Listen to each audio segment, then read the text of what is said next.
welcome back, folks, to another episode of The Sound of Sosa. I have Dylan here from Clarity Creations, and I will let him take the reins and give us a little introduction about himself, and we can go from there. Hey, how's it going, everyone? My name is Dylan, owner of Clarity Creations. Um, I was always the weird guy that liked reptiles, dude. Amongst the reptile community, it's not weird at all. But Yeah, I've always been the reptile guy. I've always liked reptiles. I've always hung out with them. Um, and as soon as I started making adult money, it kind of turned into this. yeah, But yeah, it's a fun journey. I truly love these animals. I love to hang out with them. I love my dog. I have a pit bull. I cuddle him to sleep every night. I do. But there's just something special about hanging out with reptiles that just it's not the same as hanging out with the dog. The dog's cool. You like to pet them, hang out with them. But every once in a while, after a while, they'll go like lay down, and just do their own thing or whatever. To where the reptiles, they're always down to hang out. yeah. No, Yeah, reptiles are definitely fun. yeah. I had a 7 foot red tail boa for a little bit. But unfortunately my wife was like, "Yeah, I can't live with that." We were only dating at the time. I was like, "Okay, whatever." And so I gave it to this herpetologist guy, which that was a whole different story. Um, he ended up being turned into a crackhead, and yeah, it just wasn't cool. Oh Um, man, yeah, but I do have a bearded dragon downstairs still, and there you go. it's nothing too crazy. I mean, it's in a 125-gallon tank, so that's probably the craziest part about it. So That's like a mansion for him, dude. That's yeah, awesome. yeah, no, I really like that keepers nowadays are thinking how large of a space can I fit for my reptile? Because the norm a while ago was like, okay, how small of a box can I put this animal in so I can have more of them? Like the mindset has really shifted. Especially in keepers, breeders too. Like breeders are getting away from like tubs and small enclosures and small boxes, and they're going for like bigger enclosure. So it's awesome to hear that you gave a bearded dragon 125 gallons because I love hearing that kind of stuff, dude. That's great. yeah, no, it was definitely it's overkill. I understand that. I did. So the reason I did it originally is because I had two, and I was like, you know what, I think they'd be cool together, and they were fine together at first, and then she hit maturity, and he turned into a male, and yeah, that kind of got out of hand, and so but yeah, but now it's just the one in there, so he gets to hang out and have his free reign of the place, and I know I messed up by putting two together. I should have never did that. But yeah, it was a stupid mistake. I was like, I got this. I can do this. But like again, it's not a dog. You can't train a reptile really. Like to an Yeah, extent, you can get them cool with you and stuff, but like they have a deeper mindset than I think a dog does. right, right. Because it was funny because I adopted a dog like 2 weeks ago now, and I brought it home because we had American Staffordshire Terrier, American Staffordshire Bull Terrier, which is a pit bull, and then Yeah. they had two litters, and we kept one from the litter, and I had the male for 14 years. He passed away last year, December 30th, and then his daughter and his girlfriend, his girlfriend was 9, his daughter was 7. They both passed away before he did, and I'm Oh, I'm convinced that it's because I treated my yard outside, because I never owned any of my houses growing up with him. I always rented, and so with renting, I never took care of the lawn. When I got here, I was like, "Oh, I'm gonna take care of this lawn." I thought I was doing the right thing, and then both the dogs got super sick, and I was like, "What the hell could be causing it?" I did nothing different between them and Kilo, and to me, the only thing different was the treatment of the lawn.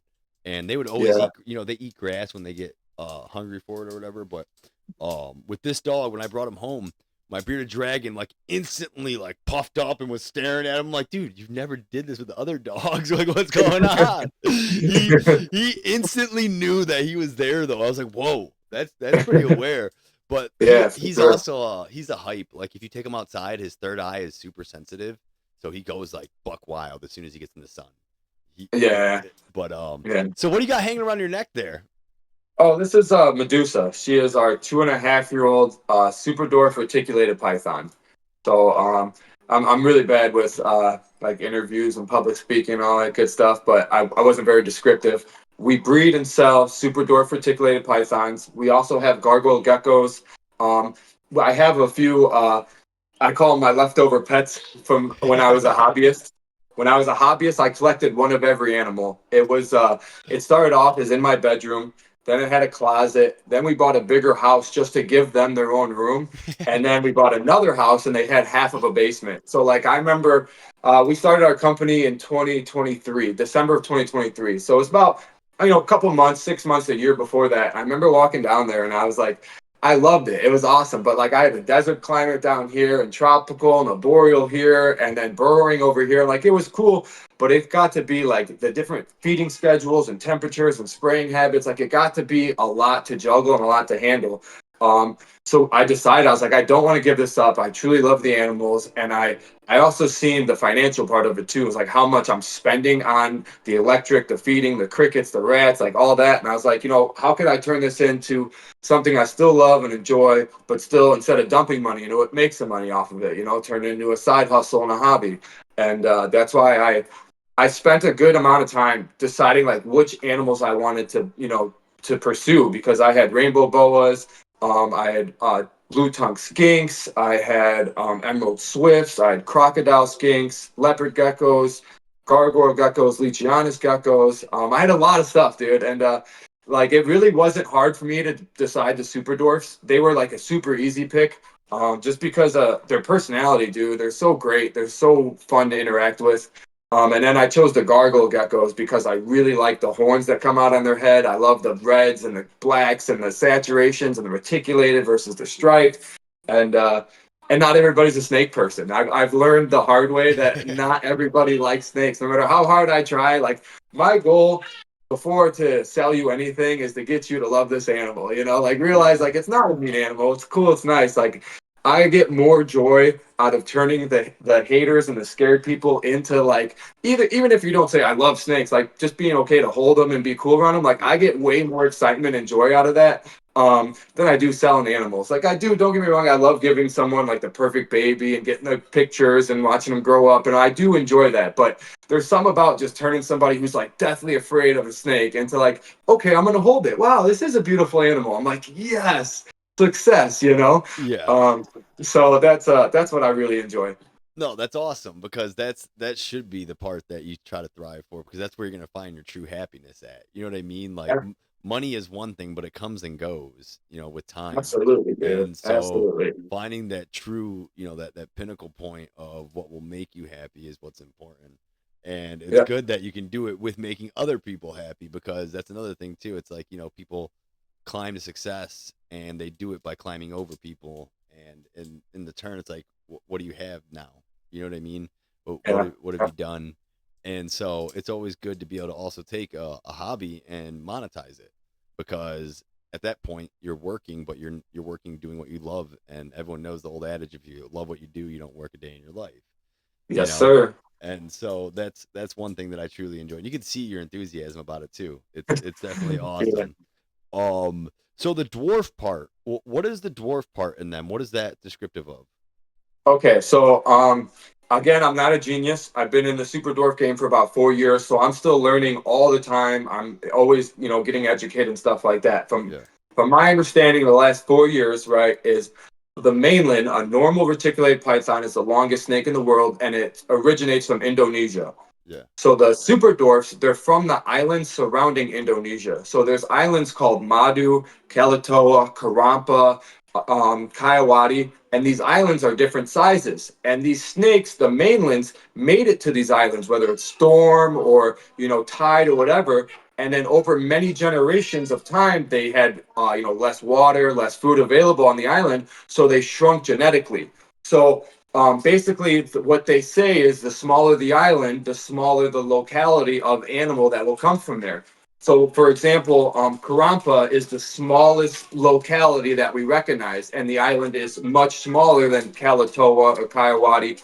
And then you have dwarf ones, which are like Jampea and I think Slayer and stuff like that. So the dwarfs, and it all goes by like size. It's by like length. You know what I'm saying? So yeah. a super dwarf is from like 5.5, 6 feet in males, all the way up to like 9 to 10 feet in females. Oh And wow. then a dwarf, yeah, like it's still when someone thinks of a 10 foot snake, they think it's a very big snake. But for example, like this is about a 5.5 about 5 foot female that's 2.5 years old. So like she's long, but they're not very thick, you know. Like Yeah. even when they're very well, like they don't have anything showing. Like they got some nice girth to them. They're not like an extremely thick, heavy animal. Like my 10-year-old daughter, 11-year-old daughter holds these no problem, you know. So that's where the whole like super dwarf and dwarf thing comes in, and Okay. they just genetically stay small. They have the same exact makeup genetically and DNA as the reticulated python. It's like the same exact species. It just has something in it scientifically that I don't understand Yeah, that keeps them like much smaller. that shrunk it. Yeah. Yeah. I have a funny theory that I like to play around with, that everything in this world shrinks. You know what I mean? Like Yeah. it really does. Like if you look at dinosaurs, they're chickens. It's like, wait, what happened here? And honestly, if you think about it from that perspective, because I knew that, like, I know island dwarfism and there's island giantism as well with some species. Like you Yeah. get lions, or somehow lions got trapped on this island and got super big, but that was because of their food source. They had to get big in order to be able to take it on. And so, but like with land breaking apart in Pangea, you know what I mean? With Pangea, everything together, everything was probably huge at one point. And then as it broke Yeah. apart and food sources became smaller and smaller, that's where you get the differentiations, and obviously climate shift, which I don't, not climate change, but climate shift, like we've seen throughout our planet's history, and with islands or masses, continents moving into different areas, they'll have different climates over time. And so the animal has to adapt. So, Yep. no, but Absolutely. honestly, you're like, yeah, I don't know much about this, and you start rambling off islands of Indonesia. I'm like, wait, what? Like that's way more than I expected. My But no, bad, that's dude. awesome. I like to nerd out over the animals for sure. Yeah, no, But dude. like my mentor, like my guy that I look up to, he starts rambling stuff off, and after 4 years, I'm like, "What are you talking about?" So like, it goes deep, dude. Like the genetic makeup of these animals, and like learning like the morphs and the actual like what makes up the animal is just like he's such a nerd about it, and like I love listening to him. But I'm the same way, probably in your shoes. I'm like, what is happening? I've been into reptiles since I was younger. When I was a kid, I had 17 tanks with like 19 different, or yeah, 17 tanks with 19 different breeds of reptiles, Yeah. and some of them, there was a couple of like similar, I guess species, or similar breeds with different species too as well. But yeah, it just got insane. And like I remember after I had my two lizard tanks in here, and I saw the way my electric bill shot up. I'm like, dude, how did my parents afford this? Like, what is Yeah. going It, it, on? it's Like, it's outrageous, dude. It gets nuts. I think a big turning point to me when I became a breeder too was like realizing you don't have to heat every single cage. For the geckos at least, just keep ambient room. Every single snake has individual in every cage. All the cages you see behind me, there's a row of 5 high and 3 wide, so it's 15 cages behind me, and each one has their own heat tape and their own probe in it. So the snakes are highly heated and regular, but they go to Herpstat. I use the Herpstat sixes, so they all plug in. Like I keep a fire extinguisher very close just in case. Like hopefully you never need it, but there's always one in the reptile room.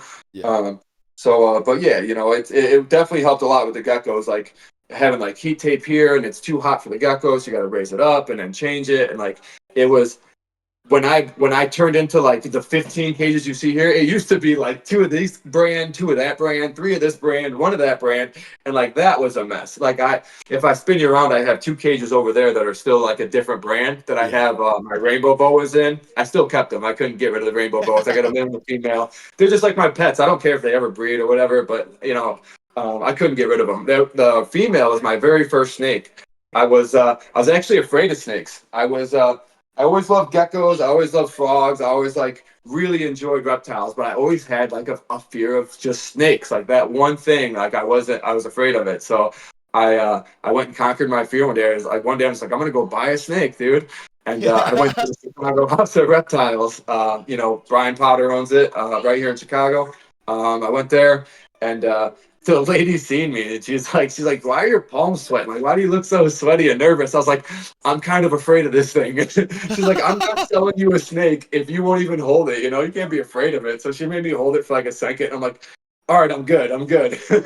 And then I just put it away and she let me buy it. I took it home and it took about like 2 weeks, to get up the courage to finally hold it. But like, I think about that now and like what she told me, nice girl, help me out over. She's like, just go behind it and like scoop it up slowly. And then like, that's how you interact with it. And now, like I would never do that. Even to this snake, that's like all of them are your homies. You don't ever go in a snake cage with your hand. You just don't do it. You Yeah. always use a snake hook 100% of the time.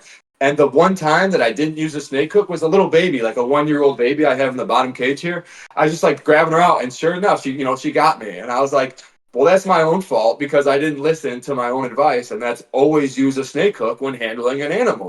Like it's what you do, and I didn't listen, and I got bit for it. Yeah. No, I had a guy on here.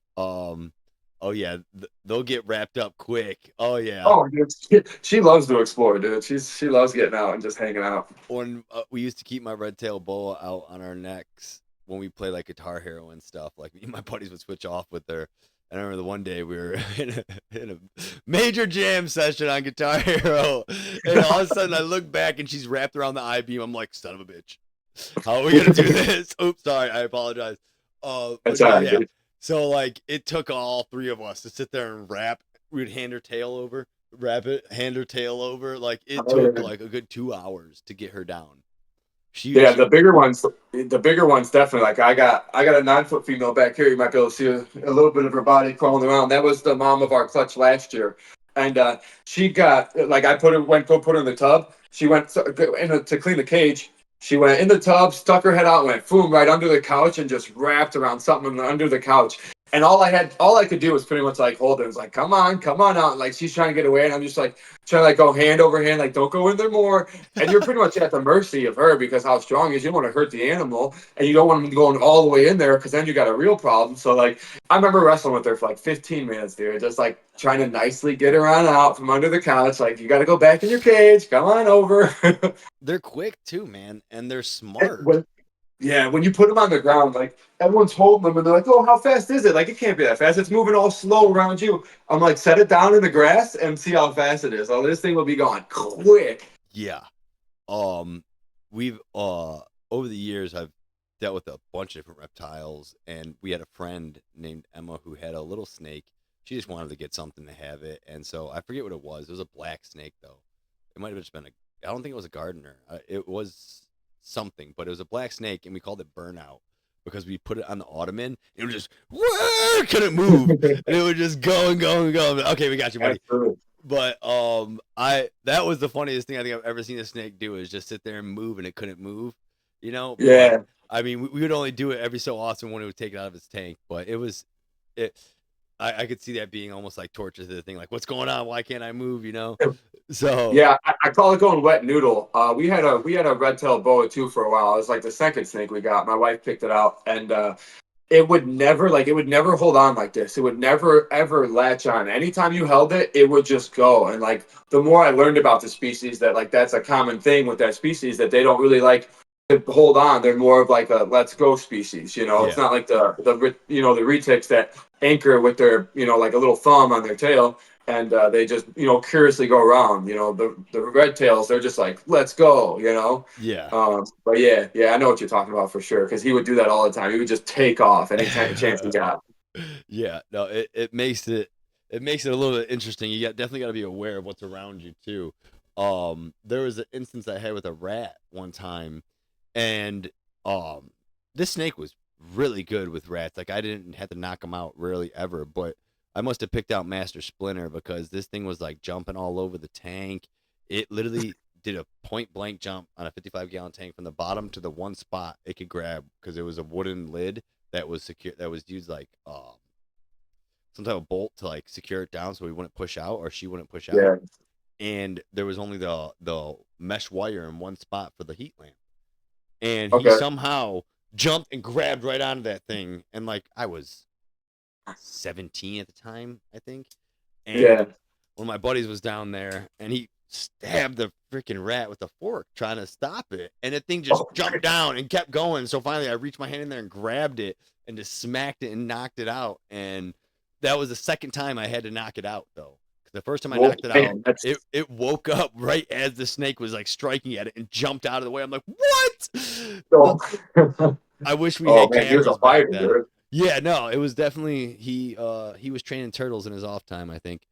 Uh, That's but awesome. so you named a couple of the morphs of that one. I would like to go through that because that's something that's always interesting to me. Okay. So this is just a sunfire actually. So this is just a sunfire, single gene animal, but she's double het. So she has two hets inside of her, and one of the hets shows visually. Not it's not like a super tail sign that they give a name to, but the het will give like a brightness in the animal a little bit. So you mix that with sunfire, that makes it bright, and that's why. Like I don't know if it's good, easy to tell or not, but she's super golden and yellow. Like I get a lot of compliments on this female. She's very, very colorful, and the iridescence on these animals are insane, dude. They're really, really nuts. Yeah. No, she looks beautiful. Yes, And so you, so that wait to back up a little bit. You said you have two rainbow boas, right? yes, sir. Have you? You said they've never bred, but are they a breeding pair? Like, is it a male and a female? I believe so. I believe it. I mean, I sexed them. I think it's a male and female, but they've Yeah. never given me babies. They've coexisted with each other for like 5 years now. Because I got the baby, I raised her up. No, no, they haven't been together for 5 years. I raised the baby up. She's probably about 8 now. So I'd say the male have been together for about 3 to 4 years now. They've lived together. I separate them to feed them, and that's it. And then they go right back in together, and it's been that way for 3 to 4 years, and I've never got any babies. They give live birth. They don't lay eggs like the retics do. So I was hoping one day to just come in here and see like little, rainbow boas, swimming around, but it never happened. But it's cool. Like I'm not mad at it. I enjoy the animals. Yeah. Wait. So is it all boas or just rainbow boas give live birth? I'm not sure about no. So it's definitely not all boas. No, it might be all boas. I don't. I'm not 100% on that one, but I know for sure the rainbow boas give live birth. That's really because see, I've always been under the impression that all snakes laid eggs. You know what I Right. mean? Right. Oh, Yeah. that's really cool. There's That'd be always an super. exception, dude. Yeah, that'd be super interesting to see because at what point do you consider that animal not a reptile anymore? Like, what's the defining point on the reptile with that? That's interesting because live birth is usually associated with mammals, right? Right. Yes, sir. Yeah. Yeah. That's I always found that super fascinating. That's why I wanted to breed them. But I've always heard they're like really tricky to breed because of that, and stuff like that. So, So but it is what it is. do they lock just like regular snakes do? Like just I lock would their assume, tails? yeah, Yeah. yeah. I mean, they have what's it called, an orifice, right? That's the singular hole that does everything. It Yeah. reproduces, pee poop from the same hole. So they're the same, makeup as these guys. Huh. It's just crazy to me, like that they, like I don't even think it's not even eggs either. Like they don't have eggs, they don't develop follicles. I think it's just like a sac that comes out that has all the babies inside of it. That's super crazy. That's super weird. Isn't it? Well, I wonder what happened over time to cause that. You know what I mean? Like Right. they had to have some type of extreme predator against them to where they had to somehow. But still, that stuff to me, that stuff never adds up in my head. Like, hold on, Right. wouldn't the thing Right. just go A extinct snake giving then? live birth? Yeah, no, I Yeah, get it for sure. but it's obviously it happens. So it's like there's something there, but I wonder if there is any research done on that. I'm sure someone else had to have had some curiosity that has more money than I do. Or at least knows people with money to get the research done. Right, Um, right. and so, you know, outside of that, obviously you have a lot of tanks back there. Are they're all going to be the dwarf reticulated pythons? Yep, yep. So all I have one dwarf and the rest are super dwarfs. Oh, So okay. there's a distinction between the dwarf and the super dwarf just by the length and the island they come from Yeah, and the size of the island and stuff. So I have one dwarf female, I have one mainland, and the rest are super dwarfs. yeah. Okay, nice. Wait, the mainland one. So that one is probably huge, right? He's actually a little baby. He's like only like this big. He's a little guy. But Oh, so the thing about super dwarfs is they're not there's not that many of them yet. They're still really new to the industry. They were only imported for so long, and now there's what's the correct word, like an embargo or a stop. You can no longer ship them in. We can no longer import these animals, so we only have the supply that's here. So if you want to make whole new super dwarfs that don't exist yet, you have to get a mainland, and then you mix it with a pure super dwarf, and that's how you get the crazy colors and patterns that we get. And it works on a percentage system. It gets real complicated, dude. So, like, if you take a mainland and then you breed it to a pure super dwarf, the babies are 50% super dwarf, 50% mainland. Yeah. So now, from there, you can breed it back to another pure super dwarf, or you can breed it back to another mainland, and it will increase or decrease those percentages. And the idea, the it's kind of hard, like I don't know what to call it. It's like what everybody, it's the norm that people follow by, right? Is the percentages of super dwarf blood that they have in them. So if you dive into the world of super dwarf, you're going to see all these numbers like 37.5% and 50% and 63%. And that's to show you how much super dwarf blood is in the animal versus how much mainland blood is in the animal. Because like I love these animals, but if they were 20 feet long, I probably wouldn't have a single one of them. I've never wanted an animal that I have to wrestle with two people. If these little guys, they open their mouth and it's like this big. Their bites aren't bad, dude. It lasts like a day. Like you're fine. But if that mouth can open up the size of my head, that's gonna hurt, dude. Like that's gonna cause some damage. So I always wanted to stay away from the larger animals, and that's why I went with the super dwarfs. And when I bought them, I specifically bought animals that were smaller, even with the same percentages. It's called bloodlines. You get a small bloodline, use a small male, a small female. Even the percentages might not be high or not be whatever. It's still a smaller animal. And I start with a smaller foundation, and then I breed and I try to shrink them down over my time as a breeder. It's kind of like what my whole goal is. Yeah, I mean, because obviously you're gonna find more people who are acceptable to a handleable snake. Yeah, like it's great. This is a great size thing. This is totally manageable, totally fine, not It, an issue. If she it was 20 feet, you'd see me in here like that one famous YouTuber guy that's always like wrestling these massive. That's what these are. He's wrestling reticulated pythons. That's what that guy breeds. That's what he has.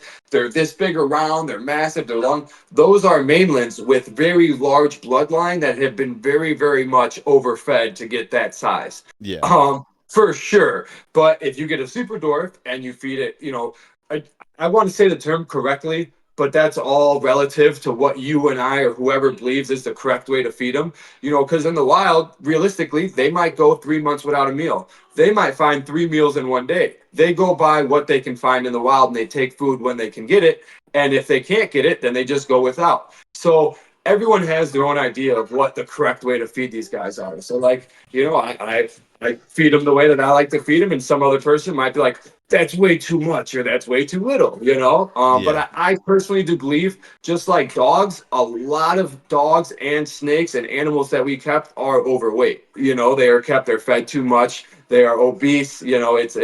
It's an issue in a lot of animals. You see it in cats, dogs, reptiles, lizards, iguanas, whatever. So I always try to go like off the body shape. How well do they digest the food? How does their body look? Do they have a nice cylinder look with them? Can I still see some mild definition in them? I like a nice athletic foot lean, but still has some nice girth on it. I shouldn't be feeling anything crazy in it.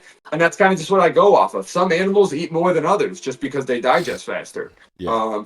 So, yeah. Sorry, I get off on tangents sometimes, dude. Hey, no, you're that. I mean, that's not even. You should hear some of my tangents, man. If you listen to some of my other episodes, I'll be talking about I don't know aliens, and the whole conversation's about I don't know comic books. Like I did, I have a crazy head, man. Yeah.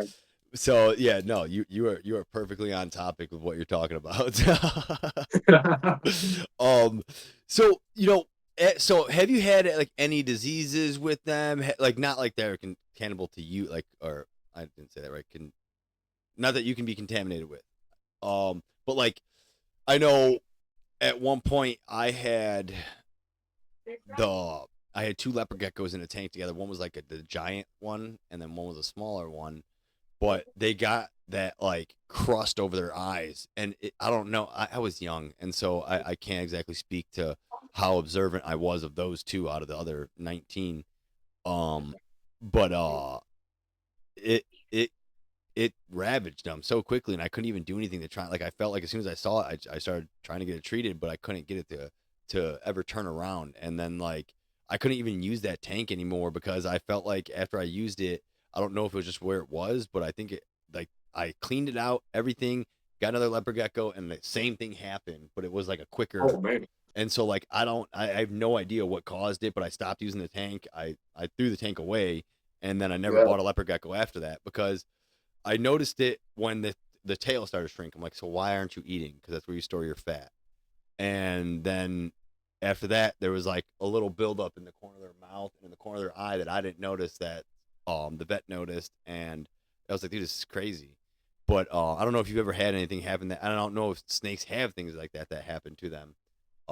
So for in the general sense, snakes are very hardy. They're very well at like self-healing. Their scales regenerate. Like they can receive lacerations that cut them almost in half and still heal up with almost no scarring.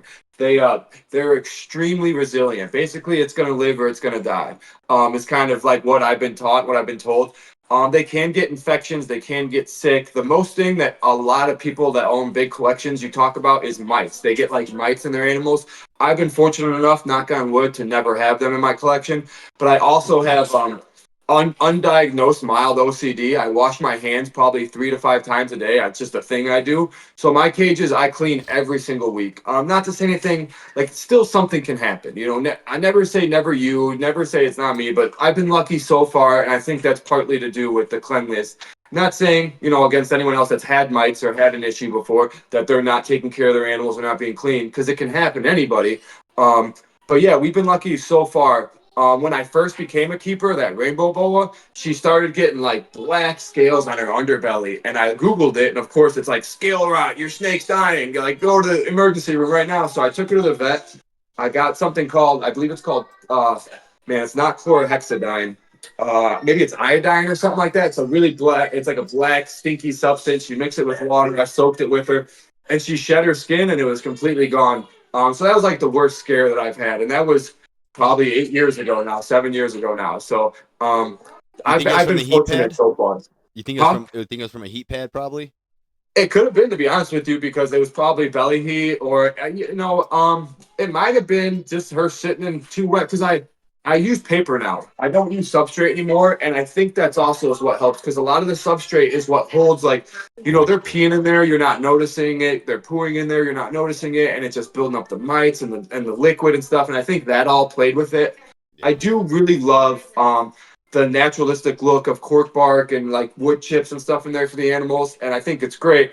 But you really have to be on top of cleaning that stuff out and stuff, to where now I use the paper, and it's not as visually pleasing. I don't enjoy it as much as I did before when I was a hobbyist and not a breeder. But this gives me a sense of understanding. Like, if there's something wrong with a poop or pee, I see it instantly. You know what I'm saying? Like, I know what's going on with my animals, the way they eat, the way they poop, all that good stuff, which gives me a peace of mind for sure. Yeah, and it's a lot easier to clean out too. Substrate sucks Yeah, for cleaning. sure. I always hate how long it takes me to clean the bearded dragon tank. It's Yeah, so 125 gallons for sure. yeah. Well, then you got all the crap in there for him. You know what I mean? To climb around on. I have a big old net that Oh, goes across the top. A couple blocks. I have some bricks in there for him to run around and kind of declaw himself a little bit. I still have to clip his nails, but um, yeah, it's never any fun. So I get the paper part because I put actually I couldn't. The only place that sells Critter County is the Reptile House, and I can't find it like anywhere else but online. And so like I sometimes don't want to go drive to the opposite side of Orleans. I live in like the border of New Lenox and Joliet, and so it's like I don't want to go all the way to 159 or 100 and whatever the fuck it is over there in Orland. Oh, I love the right. Reptile House. Don't get me wrong. I love the Reptile House. I absolutely love them. They're great people. I've shopped there since I was a little kid. They've always been Yeah. welcoming, always really informative, really helpful. But it's a hike over there, man. And so I use paper towels for a little bit. I'm like, man, this is really a lot better. Like it's Yeah. paper and stuff like that. And so it I understand the simplicity of it too. And I mean I think the dragon is a lot more active. I noticed too with paper towel. I don't know why exactly, but I see him moving around a lot more with it. Yeah. Yeah. But I um noticed the rainbow boas. would be the one species. I have them on paper too, but that would be the one species that I would like to give them. I haven't done it. It's my fault to be, but I'd like to give them something to burrow in because they are a species that love to be burrowed and underneath the tree roots and stuff like that. To the retics, I mean, you can see them. They're all up on the glass right now. They're like, hey, look at me. Like, they love being out. They love getting the attention. The rainbow boas are much more like, hey, kind of leave me alone. Let me do my own thing. Let me burrow under here. Like, if I go over there, I bet you both of them are underneath the paper right now anyways. So it's like, I should give them something to burrow in because they're just going under the paper.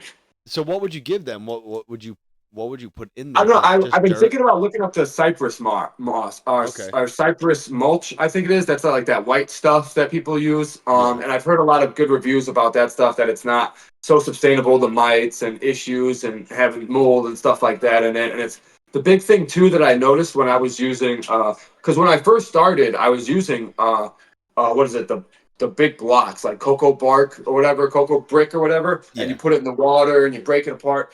And I would notice if you didn't spray it and keep it moist, it would get very dusty in there. And the snake moving around, you'd see little dust. You'd see like dust coming up. And I remember one day opening the cage, one of the cages, and like she's moving around and it looks like dusty in there. And I was like, that can't be good for the animal to just sit there and be breathing in that dust. And that's when I was like, it clicked. And I was like, as much as I don't want to do it, I got to switch over to paper for the well-being of the animal, for seeing how many animals I have. When you have 1, 2, 3 snakes, it's okay. It's manageable. Missed it. Make sure, But when you have 18 snakes, it's like, okay, I'm gonna use 3 gallons a day trying to keep it moist so it's not getting dusty in here. Yeah. Um, That's yeah. unsustainable. Yeah. No, I get that completely.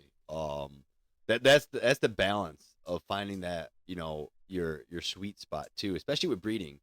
You said you've been doing it for what, like almost 2 years now, pretty Yep. much, and so um have you found your sweet spot yet? Like where, like, okay, you have your breeding pairs, or you have your breeding population, and then you have your ones. Like, are you at the size you want to be at, or do you want to keep growing yourself? Like, as far as um number of snakes? I would say number of snakes. I'm gonna keep what I have, but when I have babies, there will be holdbacks. So I will increase in population as we have more babies and as we grow. But I'm done buying more inventory. I'm done buying more animals as of right now. Um, like my daughter, my 11-year-old was interested in ball pythons, so we thought about getting into those. And I kind of talked her out of them just because they're so overpopulated. Like I'm so sick of seeing them. You can't go to any reptile show and it's like there's already so many of them. So we were actually I was looking at the leopard geckos. So now leopard geckos come in these like crazy morphs that they never had before, like rainwater tangerine and midnight black, and they're incredibly cool looking little guys. And, they're cheap, they're fun, whatever. So will we expand? Yes, we'll definitely expand. We'll definitely adapt. We just moved into this house and it has a detached garage. So right now you're in my dining room. This is the dining room of my new house. And we have a 17 by 24 detached garage that is Nice. currently not in great shape. But as soon as the reptile money finances it, that's going to be like my vision is a state of the art epoxy floored, awesome lighting, beautiful water system, reptile mini facility out there, private mini facility. I don't plan on like opening the doors for business, people coming in and out. It's Yeah. just for me and my animals and the homies that come by to check it out. Yeah. But that's like where my vision is, and that's where my dream's going to go. And I hope we achieve it within 2 to 3 years. We'll see what life throws at us. Maybe it's shorter, maybe it's longer. We'll see how it goes. Yeah. No, yeah, that's a good time span to give yourself too, because especially with another kid in the way. Another kid in the way, yeah. Yeah, That'll throw some extra finances in there for sure. But yeah.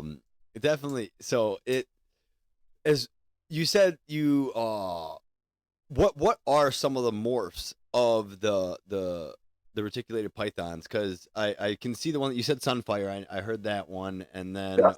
there's obviously, you're talking about like the het part of it. Yeah. But what other morphs are there, and then what other morphs do you have?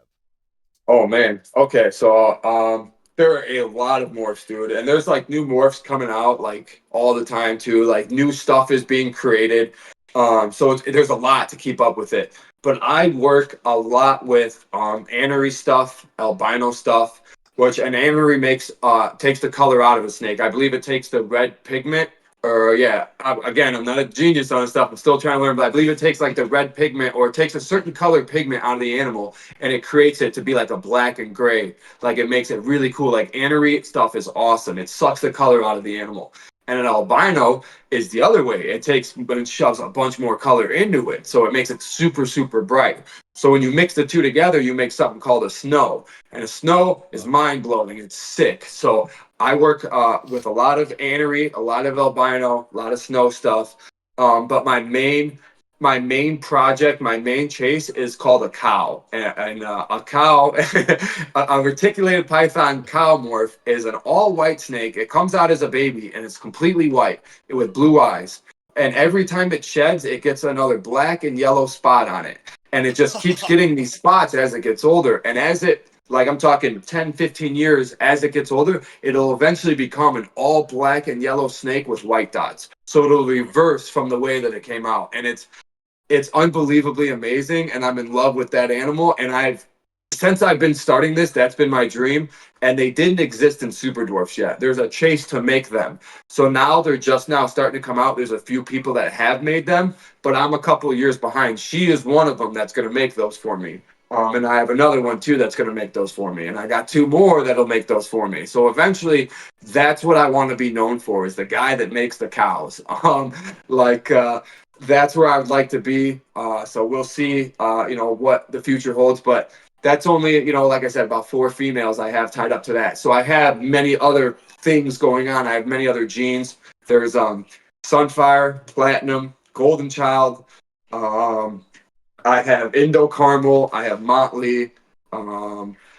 What else, dude? What else do we have here? Orange Ghost Stripe, Tiger, Platinum, Phantom. I have two pure super dwarfs, right? So I have a pure Coyote. So I believe it's an F1 female is what they would call it. So her parents were wild caught. So they wild caught these animals, bred it, and then I got one of the babies. So it's a pure Coyote, 100% super dwarf. It has no genes. It has no morphs. It has nothing. It's called morphs, not genes. So it has no other morphs in it. It's just they call it a wild type or normal, and it's 100% pure super dwarf. I also have the same thing in a Kalatoa. So if you take those two animals out, you can see an extreme distinction between each animal with physical features, and it's really cool to see how the localities influence the actual look of the animal. But yeah. So I have. Yeah, I think that's about it for genes. I got a bunch of morphs. Sorry, bunch of morphs I got. Yeah. So when you said the coyote and the Kalatoa and Coyote, sorry, those Yeah. are the islands, right? Yes, sir. Those are Okay. the actual name of the island where the animal originates from. Yes, sir. That's There's an island called Coyote and there's an island called Kalatoa. That's super awesome. That is so Yeah. cool. That's crazy. So this is a 1 gene animal, right? I have up there this one, my boy. He is 1, 2, 3, 4. He's 4 visual genes and he's het for 1 gene, so he has 5 genes in him. So like he is super stacked up compared to like this female, and it's crazy to see like when you get that many genes, morphs in an animal, like what it does to it, how it changes the pattern. Some morphs completely take the pattern off the animal. And I can show you an animal that's just like it's beautiful. It's a stunning animal, but it has no pattern at all on it. It's just one solid color, but it's not one solid color. It like fades to different colors. It's got a crazy yellow head stamp. It's a beautiful animal, but it's all about what you like and what you're into. But yeah, like the morphs get crazy, dude. It gets nuts. See, that was what I found was really cool when I started looking at Bearded Dragons again for my daughter, because the whole reason I got Bearded Dragons again was because that Raya Dragon movie came out from Disney, and like that Happy Dragon or whatever the hell it was on Netflix, they came out at the same time during COVID. And so all she kept asking for was a dragon. And I'm like, you know what? Hold on. I can get you a dragon. There you go. Got her a bearded dragon. Yeah. Dude, I mean, hindsight's 2020, but have you ever heard of a red-eyed crocodile skink? That is the closest thing. I had 2 of them. They're not very sociable. They're burrowing. They don't like being handled. So it's not a really good like beginner pet by any means. but a red-eyed crocodile skink is like the closest thing I have ever seen to an actual dragon, and they are so sick, dude. I It's gotta called a look this up. red-eyed crocodile skink. Yeah, I gotta look this up really quick. Let me see. Dude, they're sick, dude. Wait till you see one. They even like Photoshop like wings on them to make them look like dragons, but they don't, obviously they don't have wings. Oh, Yeah, dude. Those what? things are so sick. They're super But cool looking, dude. I wish I knew before I bought them because again, when I was a hobbyist, I just bought everything that I liked. But those guys like really, really don't like being handled. You don't ever see them unless you like turn all the lights off. It's the middle of the night, and then you come in there, flip the lights on, and you like you catch them off guard. That's the only time you ever saw them because they like burrowing, they like being under sphagnum moss, they like being underneath cork bark, and you never ever see them out. But they are so unbelievably cool. Dude, no, these little guys are awesome looking. I see why you bought it. I totally would buy something like this too. It's This so little, cool, dude. dude, they are awesome. Look, they got a little pitchfork. They got a little pitchfork for a tail. I'm gonna have to put a picture of these guys in this part. Oh, that is so cool looking, man. They are dope. It That's the really, closest thing to a dragon I've ever seen. I mean, outside of the Komodo, I mean, the Komodo dragon, Okay, yeah, that was, Komodo. Fair enough. Komodo dragon that wins. yeah, no, but yeah, at least handleable dragon, you know? Yes. Yeah. No, Obtainable. How about that? yeah, there you go. There you go. That's a better one. Obtainable and that containable as well. But no, the dragons, I mean, that's another weird thing, and this is part of my squirrel brain here, but like dragons have been talked about on every continent on this planet, and it's the one of the only animals that is used in the Chinese calendar that we consider fantasy. You know what I mean? And so it's like, why the heck did they decide, hey, we're gonna choose one animal that's they obviously, people will say, oh well, they thought dinosaur bones. When they found them, they thought they were from dragons. Okay, but what about all the places that write about dragons and they didn't find dinosaur bones over there? You know what I mean? Right. And so it's like there's something there with that. And I've always Yeah, kind of I've wondered. always believed and always been made fun of for the kid that like I believe in dragons. Like I am convinced that one day we'll find out they're real, and I've always been made fun of for that, and I'm okay with that. Like I am okay being that nerd that always believes that dragons. I have hope that dragons would be real. There's not a lot that I won't entertain anymore because of how crazy things get. Like, have you ever seen any of those videos? Like, there's a guy on Snapchat I follow who like talks about new species that come out, and there are some weird looking things. And it's like, people think we're so dominant over this world. Then why are we still finding new stuff? Right. Right. You I always know? found it fascinating when they posted videos. I mean, I don't know how true it is or not, but they talk about like a certain section of the world that has been unexplored, which is hard to believe that we've been on this earth for this long and haven't explored everything. But they're like, 80% of this rainforest or this jungle hasn't been explored. It's like, that's where the dragons are. That's where I'm going to go find the dragons. If Yep. nobody's been there, I'll go first. Let's go. Dude, yeah. And I mean, you see how creatures, like I said, over time have gotten smaller. So what if that's what happened? And then they just inhabit a smaller area, you know? They became So, snakes, dude. yeah. They became snakes. they lost their wings and were forced to slither on the ground, huh? Yeah, That, that's it, dude. that reminds me of a story. But it literally it's the weirdest thing with animals, like to see how, there's this big old I forgot what they call it. It's a weird name. It's like Goluba or something like that. Some weird name. I'm totally butchering it, but it's pretty much a massive 300-pound catfish, and it's like, Oh, yeah. it's like, dude, They said that it's never been like caught, but there's stories of them taking on alligators and stuff. Which, I mean, that's a pretty bad catfish, then, if you ask me. Yeah, To try just swallow a gator up whole. yeah, like, get over here. Like, imagine Yeah, man. noodling for that thing. It'd take your whole body. Like, but Yeah, right. Trying to there's, death roll inside of the catfish. yeah, right. Like, oh man, it's crazy when you start to see some of these things, and like bearded dragons. When I started looking into them, it was the morphs that I was like, whoa, dude, They there's have some. some sick ones. They They have really like the do. zeros. The zeros are like all white or something like that. And then Yes. they have I seen a super photo edited one, and it's like the black and red ones that had like the black, like red on their eyes, and it's like black. And I was like, I seen that picture, and I was like, dragon, that's a dragon. I've seen dragons, that's a dragon, dude. And I was like so in love with it. And then like I started looking at the comments and like nice photo edit, nice editing. And even like I go to reptile shows often, we vend them, we go to them, and there are black and red ones out there, but they're not as black and red as I saw in that No. picture. I was like, this is amazing. And then I seen it and I was like, oh, I mean they're cool, but it's not what I saw in the edited photo.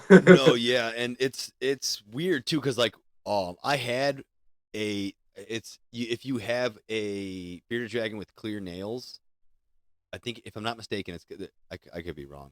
I could be remembering it incorrectly because I didn't do too much research on it because I started seeing how much they cost and I was like, whoa, she's not getting that for her first pet.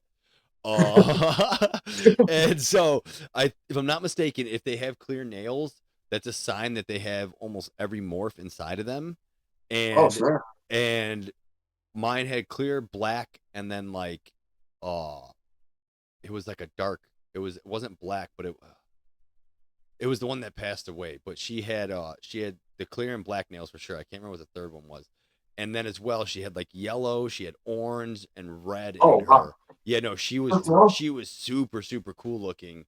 And I had a feeling she was going to be a problem because the first one I bought from the reptile house, and he's a cool red and gold mix. And I knew he was hardy. He looked good. I this lady had just brought these ones into the Elsop nursery, and I mean Elsop nursery also doesn't have the best puppy handling reputation either. But Oh, man. I saw the babies in there. I'm like, dude, some of these babies look horrible, and I was like, okay, keep that one for me. I'll be back. They're like, well, we can't sell it to you right now. I was like, okay, well, I'll be back. Then just keep it for me, please. Don't if you got to put it in a separate tank, I'll pay for it. I'll pay for it right now. And so I paid for it, and I come back, and they freaking sent it to the other Elsip nursery across the and I don't remember where exactly it was, but I was like, dude, are you serious? Like, I already paid you guys for it. Like, Oh, and you already paid for it too. That's yeah. great. And so That's I went and got it, but it yeah. looked horrible when I picked it back up, and I picked him because he was one of the hardier ones. And I was like, Yeah. whatever, like I'm gonna save this thing. And she did good. She did good for a while, but I do think that's why she ended up passing away. She prolapsed, unfortunately, when laying a clutch, and I used to only feed them Goliath worms. So like or not is it like the horned worms? That's Goliath Yeah, worms, right? hornworms. Yeah, yeah, yeah. Yeah. The like real green ones. Yeah.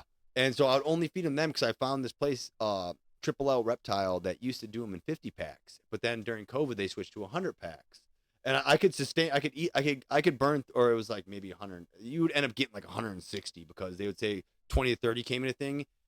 If you were smart, you could keep them all alive, and you'd end up getting like 40 out of it, maybe 45. So you'd get a good amount, and Nice. it was really good prices. It was like $75 for the for 6 containers. That's what it was. It went from 75 to 150 that you had to buy. So because it went from 3 containers to 6 containers. And so after she passed away, I was like, man, I can't sustain buying 100 of these worms. They grow so quickly. And like the big ones will eat the little guys. Like it's crazy. And so the feeding part is a whole nother obstacle course when it comes to the animals. What do you say you spend in about a month when it comes to feeding, and like in monetary value, and then as well, like if you're okay with saying the monetary value, if you're not, I understand, but and then as well, like quantity of rats and mice and pinkies and Yeah. So I'm fortunate I have a buddy who breeds rats and mice, so I get them for a good deal. And then he also buys pigs. I buy baby piglets and I feed the bigger females baby piglets, and we get them for like a really really good price per pound. Um, so like to be 1000% transparent, I've never added it up because I don't want to. I don't really want to know where it's at. I don't really know, but it's not anything too crazy to be honest. Like all the geckos I have, I probably have like a dozen geckos, give or take. That's a dozen crickets. And the food I make my own food. I use my guy's like a guide. He made like a little guide, and I put it with I got mangoes, bananas, honey in it. I blend it all up and I freeze it and I take it out. I use these like little silicone molds and like they're little game controllers and little like robots and stuff. So I take them out of the freezer, I thaw them and give them to the geckos. So like I probably do that twice a year, and it maybe cost me $20. And it's pretty inexpensive to feed the geckos because I'm not out there buying Rapashi that costs $30 for a little thing and going through it in a month. I'm making like I think it makes like 2.5 gallons at a time, and then I just freeze it. So like I save a lot of money on that. And then the snakes, like I feed a little heavier than some people, so I'm feeding every week to every bye week. Some people will go every bye week to every third week, every fourth week. So I do burn through pigs and rats a little faster, but I've never. I have a full-time job. I'm a carpenter by trade. I have a career. This has always been fun for me. So like I try to not focus too much on the value of what comes in and what goes out. But I'm sure I spend a decent amount on pigs and rats every month. I'm not gonna lie. I hope your wife's Dude, my not sitting in phone is another at room. 7%, bro. Let me go grab my charger. Is that okay? Okay, yeah, go ahead, go ahead. Yeah. Sorry, dude. I honestly forgot. I was gonna text you and tell you have your charger handy. Charge up the battery so fast. It does, yeah.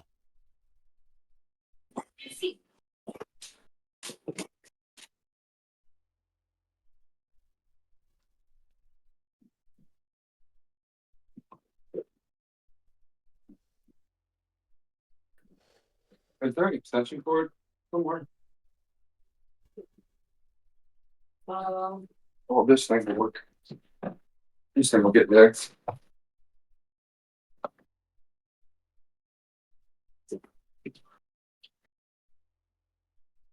I'm sorry, dude. I had like Okay. 30-something%, dude.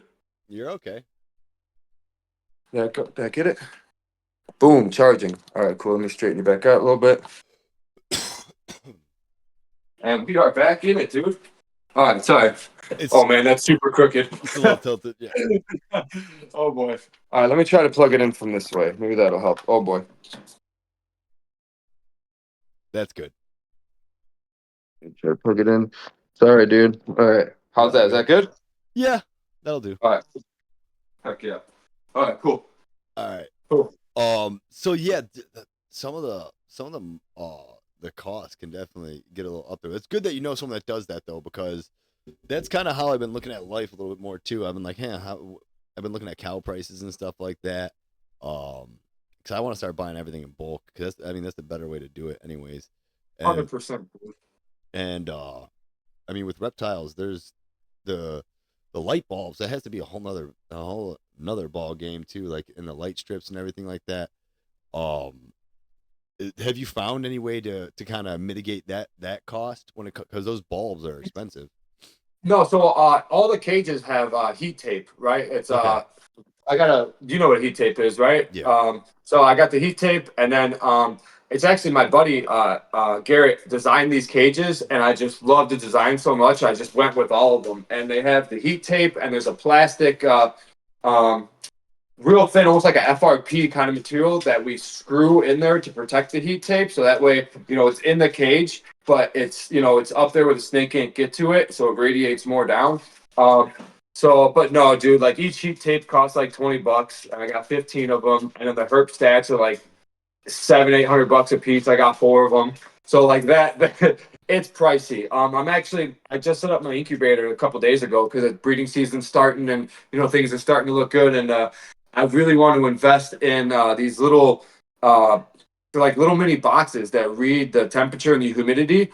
And it's like they're like $60 each, $70 each, which isn't too bad. But you got to buy the homing thing, which is $100. So I want one per box. So it's gonna be like $400 or $500, but I'll be able to look on my phone anywhere, anytime to see the temperature and the humidity inside the incubator. So you'll pay a lot for a peace of mind. I've learned, like I to know that the animals are safe and I don't have to worry about fires. I don't have to worry about anything like that. Like I will spend good money to make sure things are done right. There's certain things I like cheaping out on. I'm a cheap man. I like saving money where I can. I'll cheap out on bulk buying my food. But when it comes to the heating and like I said, the fire extinguisher in here and the herb stats, like I make sure that I try to buy stuff that is gonna never catch on fire, that is never going to cause issues. Like, knock on wood, anything can happen. But yeah, I don't skimp out when it comes to those kind of things. Yeah. I'll ball out for the heat just to make sure the animals are good and I'm good, you know? Yeah, no, that is definitely when you're on that type of scale too. I never really think about like fires too much when it comes down to like, 'cause I have one tank. When I was a kid, I didn't think about it much because I was a kid. Um, but Right.